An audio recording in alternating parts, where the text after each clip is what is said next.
Hi everyone! Konnichiwa! Today is Sunday. Pumunta kami sa isang restaurant na sobrang unique. Sa labas, parang old house na napaligiran ng damo, akala mo abandoned na lugar. Pero ang totoo, isa pala siyang restaurant na super aesthetic sa loob. Ang ganda ng ambience, cozy, hidden spot na hindi agad makikita. Feels like perfect for friends and couple for chill eats. So syempre, pumasok kami, and wow, ang ganda sa loob. Sobrang aesthetic. Ang vibe parang combination ng vintage at cozy cafe. Ang daming small details. Old-style furniture, warm lighting, at yung atmosphere, parang ang sarap mag-relax at magstay ng matagal dito.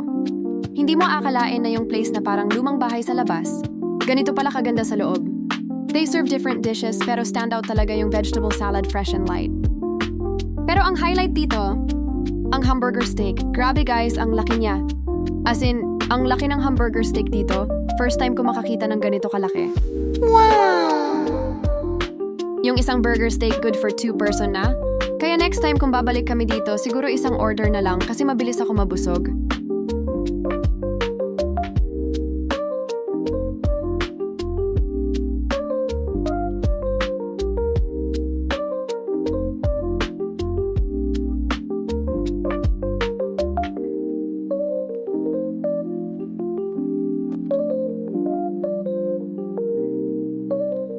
Sa sobrang laki na hindi ko talaga naubos, kaya binigay ko na lang sa asawa ko. Pero kahit hindi ko naubos, super sarap.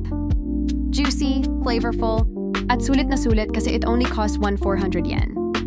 So if you're ever in Okayama, Japan, don't miss this hidden gem.